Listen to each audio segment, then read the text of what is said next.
Hi, everyone. Welcome to Engaging Gerontology Talks. I am Zoe Byington, finishing up my master's at Georgetown, and I am coming to you from Washington, D.C. today. And I'm here with two people. First, my co-host, Sherry Snelling. And hi, everybody. I am a corporate gerontologist and founder CEO of Caregiving Club, and I'm actually out here in Southern California today. And we have Mark Reisman, CEO of Empower Living, and I think he's also coming from a different part of the country as well. So, Mark, you want to give a little overview about yourself? Yeah, thanks for having me here, Mark Reisman. I currently live in Dallas, Texas, although I am from Southern California.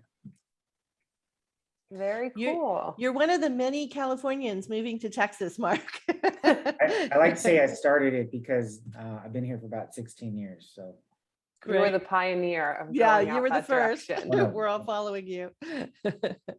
So getting started here today, I kind of want to start off with our first question is, why did you decide to pursue a degree in gerontology, and how were you able to do that in conjunction? I know you did that with Cornell as well with a certificate there. So how did that kind of play into everything? Yeah, hey, well, I came out of college. I went to UC Santa Barbara, and I had an accounting, well, actually they called it a business economics degree, and I emphasized in accounting. So the main recruiters out of there were the big four, big five at the time, accounting firms. And I wanted something practical in business.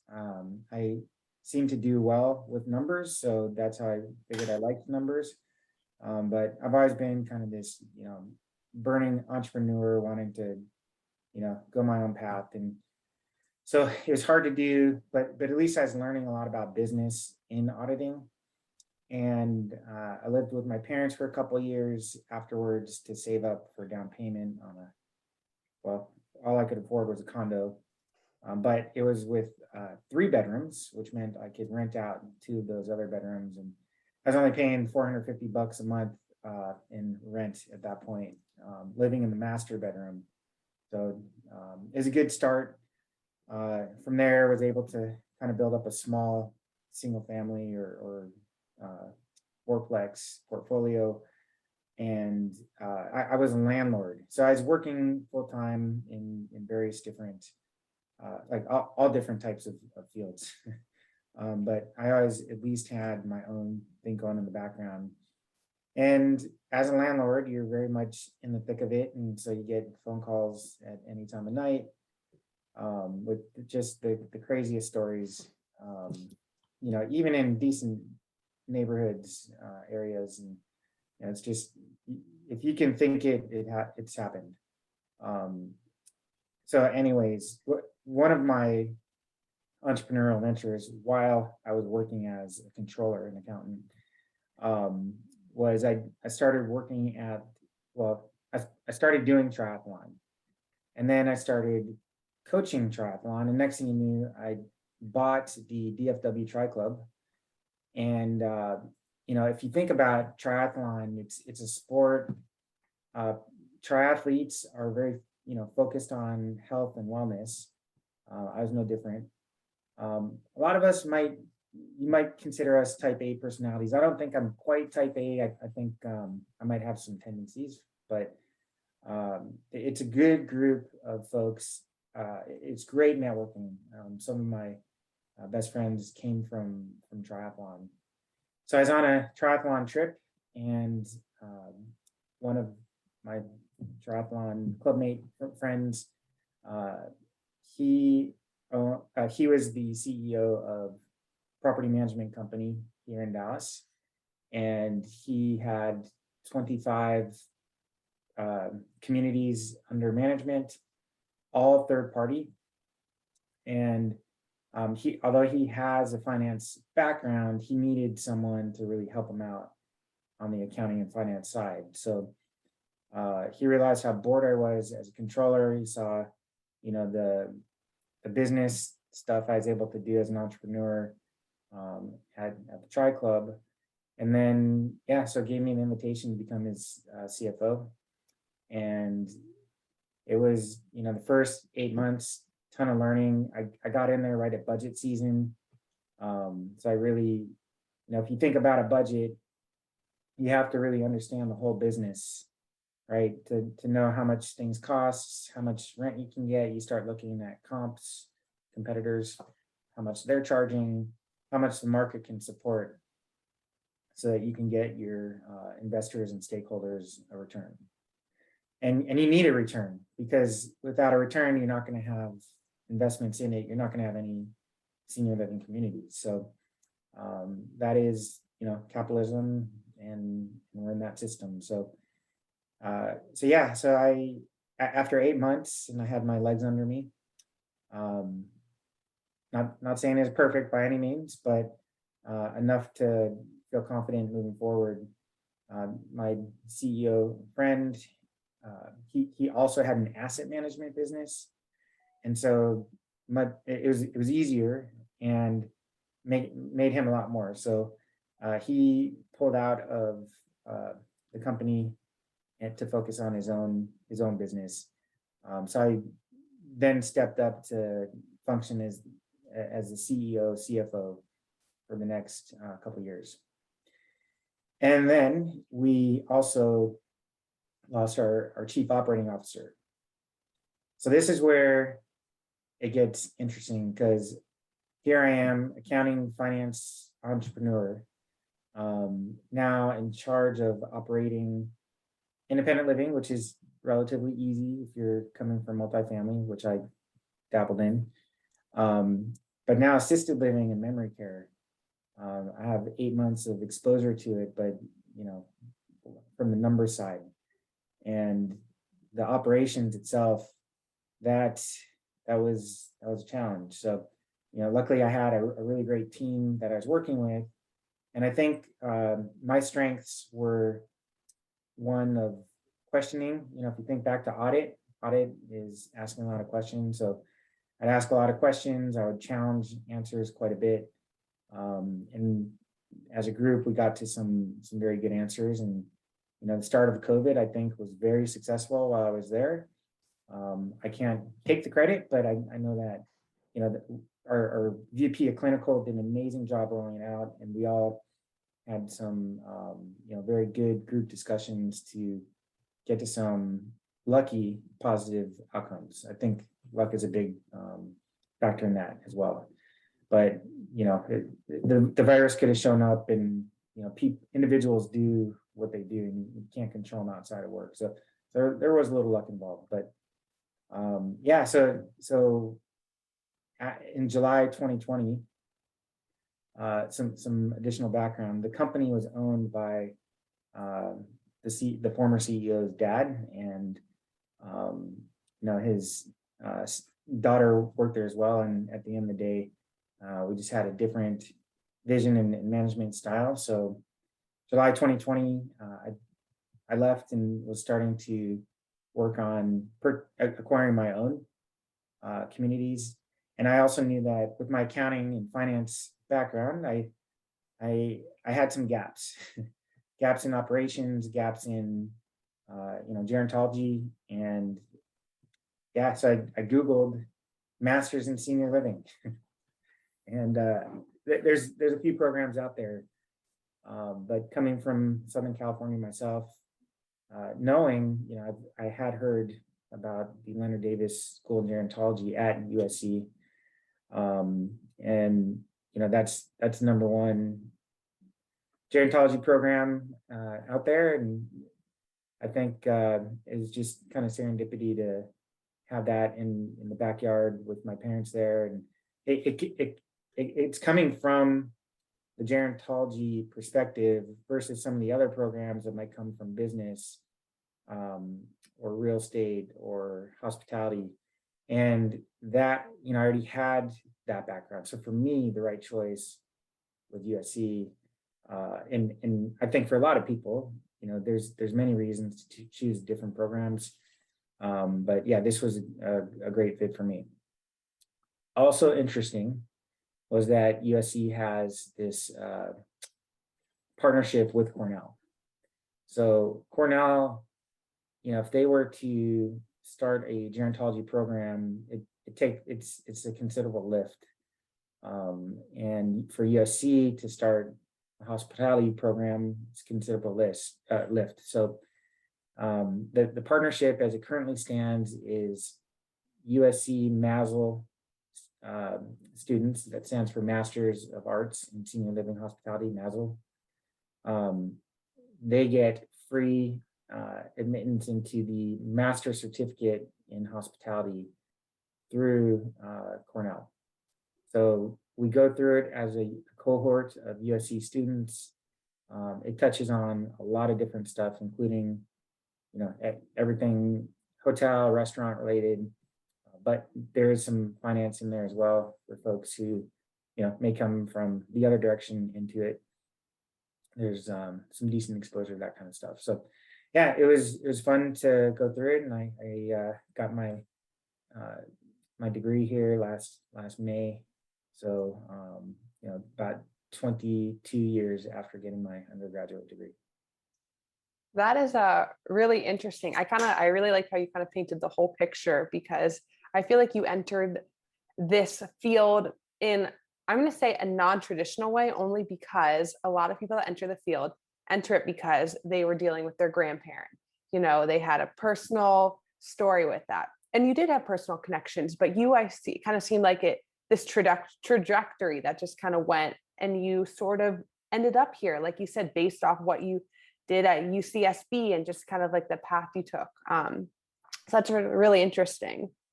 And Yeah. go ahead.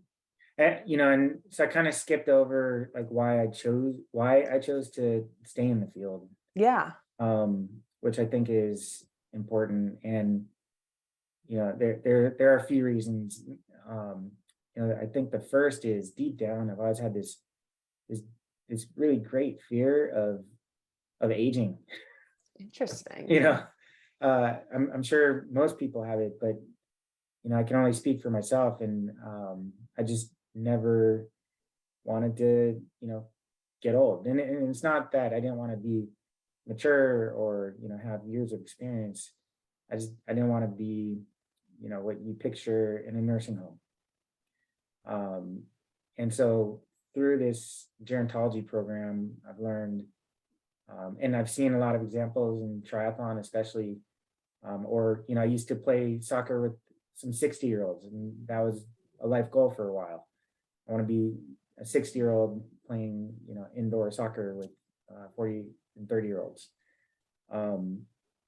So I now know, hey, as much as I can shrink the gap between my health span and my lifespan, the better.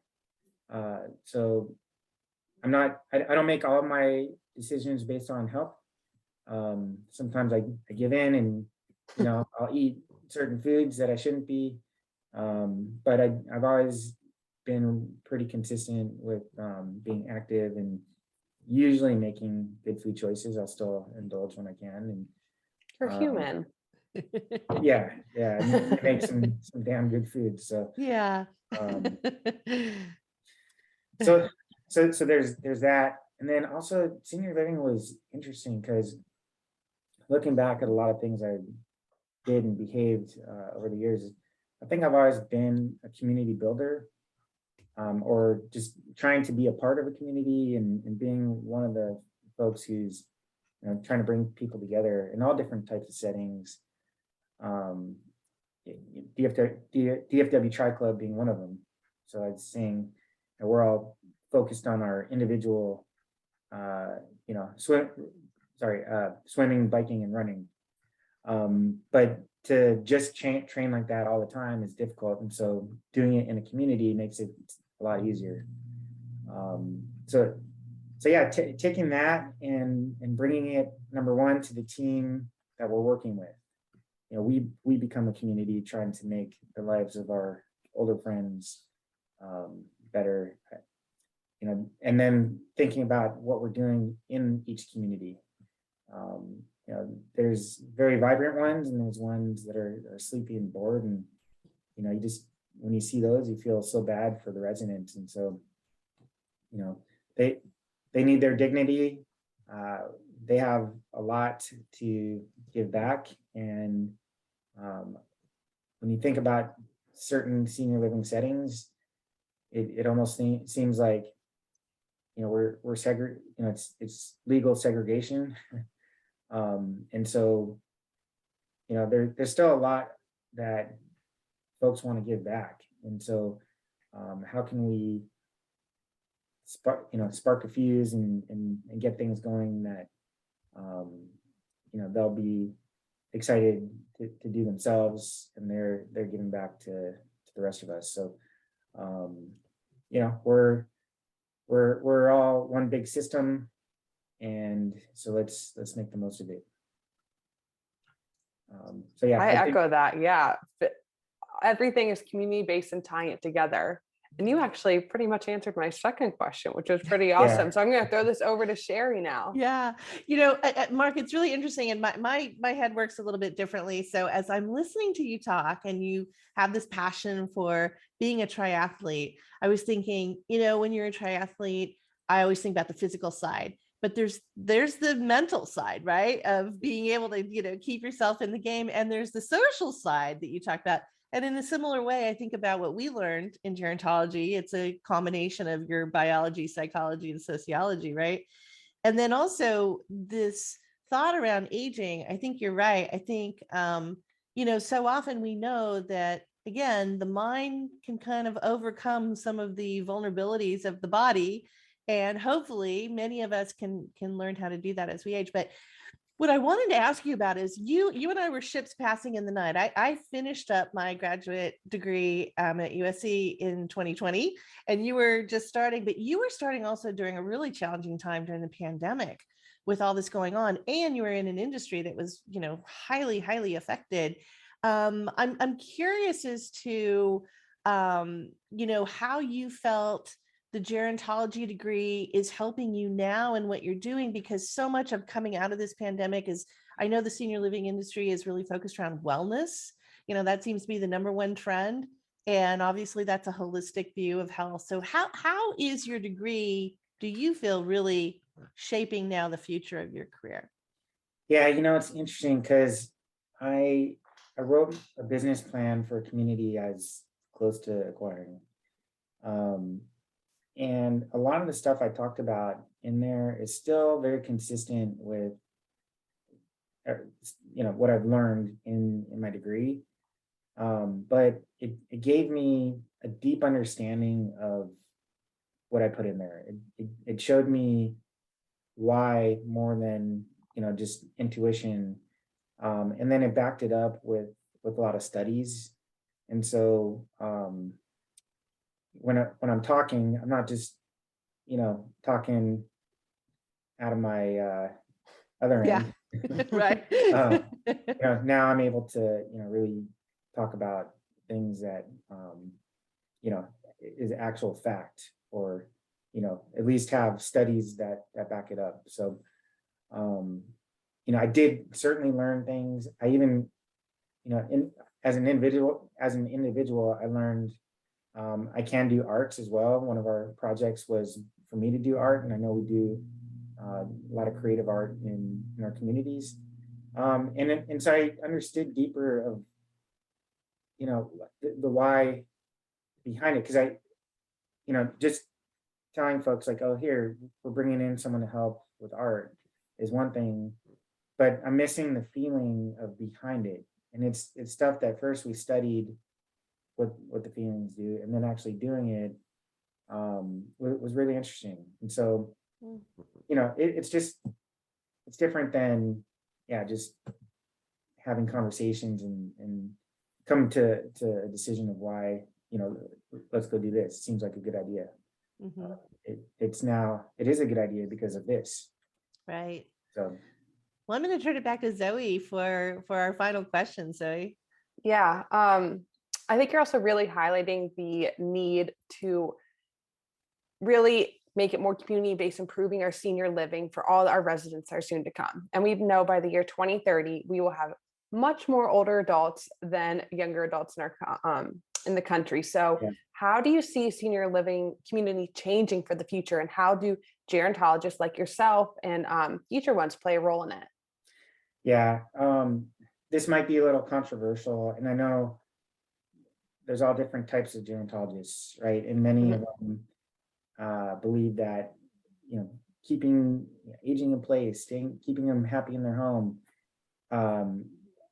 that's a primary goal. And I get it, right? Like my parents, they're not going to move until we're peeling them out, right?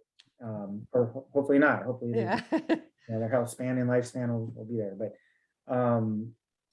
you know, I'm super biased because I work in it and I see that, people do have, if you are open to the idea, it is very fun. You get to socialize with folks. Yeah, sure, maybe you don't like all the activities, but one of the answers to your question is I think that the focus for activities, and this is something we're doing at Empower Living, developed by Rose Signs, my partner. We call it Live Whole. And instead of creating a calendar and then trying to get people to show up to these events, we're surveying our residents, and then we create a calendar behind that. And so, I say a calendar, maybe it's not on a calendar, maybe it's just activities, and we're trying to steer people in that direction. A volunteer program, for example, may not be on our calendar, but it's something that we're doing all the time, and we're trying to match folks. So I think we're going to see a lot more of that going forward. But going back to my first point, it's just not sustainable to keep everybody in home, to have enough caregivers to make these visits to folks, keep them in their home. And so the only way to do that, with the ratio of caregiver to the older adult continuing to shrink significantly, from 7-to-1 today to 3-to-1 in 40 years, I believe. Yeah. We cannot do that. It's hard to do today. So the more folks that live in senior living, the more we can kind of have that scale and get through. So yeah, and I think too, Mark, to your point, I think there's a lot of solo agers out there, the boomers, there's women who, particularly because women tend to live a little longer, who are solo agers. And we know social isolation and loneliness is going to impact negatively your health. I've also done a lot of work in the Alzheimer's, and with memory care, there's a certain point in that disease progression where you really can't have the person at home and have them cared for safely and appropriately. So I think what you're doing is really terrific. Any last message to people out there thinking about a gerontology career or gerontology master's or undergrad? Yeah, I think that gerontology is great because you get to use it for yourself. Maybe you can use it with your parents or your children, because gerontology is not just the study of old people, right? It's the study of aging. So the sooner these lessons are taught, I think the healthier we'll all be. And that has implications on so much politically and socially. It's something that every single person can use. It doesn't matter what background you're coming from or what your strengths are. But if you're interested in senior living, there's something for you from any background. And then once you're in, you'll pick up gerontology along the way. If you sign up for one of our programs, you're jumping deeper into it, and that's a good thing. So I think that's a great way to end it off. Yeah. No, I think, check out Empower Living Management. I think you're doing some pretty cool stuff, really showcasing that we got to come together. It's not always possible to stay alone. But I want to thank you, Mark, so much for joining us today. And thanks Sherry as well for another great talk, Engaging Gerontology Talks. And we will talk to everyone soon. Yeah. Thank you, Mark. Thank you, Zoe. Thanks, everybody.